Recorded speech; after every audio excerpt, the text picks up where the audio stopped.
Hi everyone, my name is Terry and welcome to my channel, The Pink Dumbbell Problem. This is a new episode in the new series, In the Discourse. The this in question is being child-free. Last week I actually mentioned it in my In the Discourse video there, and it seems to be one of those things where, you know, when you mention something, all of a sudden you see it everywhere. It's like when you buy a new car, all of a sudden you see your exact make and model and color of car everywhere. It's kind of like that. So this has been coming up in all kinds of places. I've seen it on Twitter, I've seen it on Facebook, I've seen things recently on a couple of different YouTube videos. Plus this has also come up like 3 times in the last week in personal conversations. So, you know, I'm going to take that as a sign from the universe. This is the topic this week. I'm going to put my original plan for this week, which was a video about fitness equipment, because I know people are shopping for that stuff this time of year. January is coming up very, very fast. So I'm going to put that on the back burner right now, and you'll see that next week. But today we're going to talk about what it is to be child-free. So I've got some screenshots for you here. I don't want to play clips because it just makes the videos too long, and I'll put links down below for any video clips I'm referencing. But most of it I'm just gonna point to stuff here on the screen. Actually, I think I mentioned it maybe 2 or 3 times over the last year on this channel that I am a child-free woman, and that brings up all kinds of interesting political and philosophical things.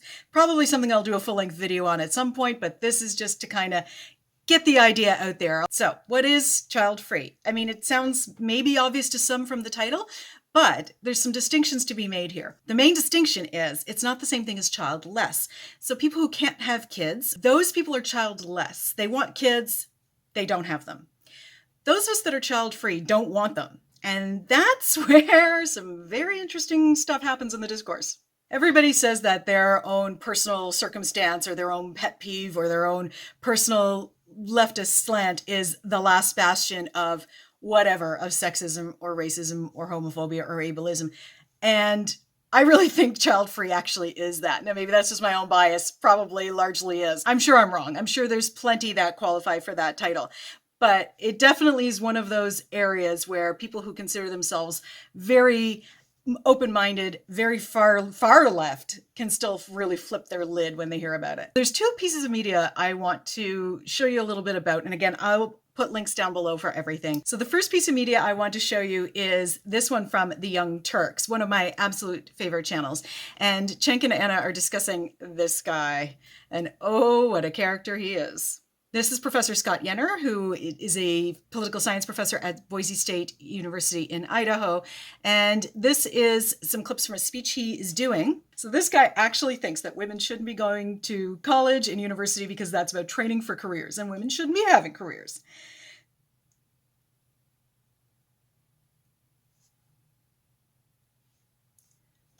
Oops. Seriously, I'm probably this guy's worst nightmare. He basically says women shouldn't be going to university or college or anything that leads to a career path because women shouldn't be having careers. We should be staying home, having children, and being wives. Oh my. Now, I'll give this guy credit for one thing. He is great for generating a soundbite. And in the first, literally the first couple of seconds of this clip on the Young Turks video about him, there was 3 or 4 really good ones. So much so that I took 3 of them and made a poll to put up on Twitter asking people what they thought I should use for a new name. My current Twitter name is the Gender Studies Phantasm of Destructive Power, which actually came from a Judith Butler article that was published a couple of weeks ago.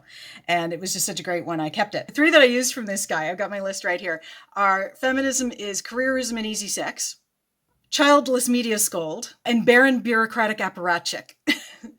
Childless Media Scold is the one that won. Once this video is finished and I have all the editing done, I'm going to put that up as my Twitter name. And as Cenk said at one point, that's not even the worst clip of the stuff they had to show. There was actually more stuff later that was even more damning than that. This guy's way out to lunch. As I kind of talked about last week, folks like this that are on the far right and are talking about the gender roles that men and women have to perform, according to them, are really completely unable to balance that with ideas around intersectionality. They really are picturing everybody being in the same economic class, everybody having the same physical health and capabilities, having the same interests. This guy used 2 really interesting words in his whole spiel here: childless and barren. Now, as I said before, child-free is not people who are unable to have kids. Those people are childless. But his assumption is that you're either childless or you have kids. The idea that there are people like me out here in the world, roaming around your neighborhoods, causing trouble, frightening the children, that don't actually want to have kids of our own, hasn't even registered with this guy yet. Like, you know, wait till he gets a load of me. The other thing that was interesting about this, and you know, Cenk and Anna do wonderful analysis on all of these things, full credit to them. But one of the things they really focused on in particular was the need for most households to have two incomes, and that even if a lot of parents, a lot of moms in particular, want to stay home and raise the kids, financially, economically, that's just not feasible for the vast majority of people. And that leads to another piece that I saw. I actually saw it on Facebook, but it originated in Twitter. It's from a couple of weeks ago, but if you're someone like me who's on both Facebook and Twitter, you know that things, especially more political things, tend to go around the rounds on Twitter and then show up on Facebook a couple of days later. So this is actually going back to the end of November. This is a tweet from username @WhatAPityOnYou. And they say, I see, quote, millennials aren't having babies, end quote, is making the rounds again. To sum it up, our planet is dying. No one is getting paid enough. There's not adequate maternity leave. No one can afford hospital bills. Most of us can't afford a house. Like, what did you think would happen? So the interesting bit of the narrative here for me is one that we see quite a lot throughout the discourse in all platforms lately, which is nobody can afford to have a kid. Most people aren't making ends meet even with two incomes coming into the house. And the planet's a mess and global warming. And those are all very valid arguments. But I do want to pick apart a little bit of something, both from this person in Twitter and from the comments from Young Turks. So here's the thing.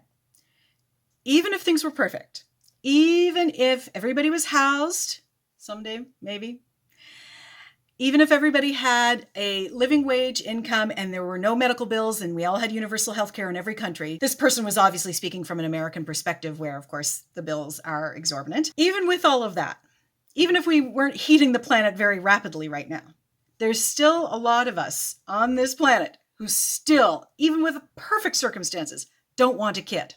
For women, particularly cis women like myself, not wanting that kid really sets a lot of people off. And it doesn't take you a whole lot of searching on any platform, Facebook particularly in the last few years, to find people who the moment they find out you don't have kids because you don't want them, get really, really ugly with some of the gender specific things they say. Guys like Yen are a classic case of that. They don't want to accept that there are women who live in other ways and other means. And this is where you see a lot of solidarity in the child-free community. And there's a lot of us, and we've been around a long time, long before the current understanding of social media. I remember being in child-free groups back in the Yahoo Groups days and the chat board days. They want to blame, as Yenner said, careerism and easy sex for turning us away from our true purpose and all of that kind of thing.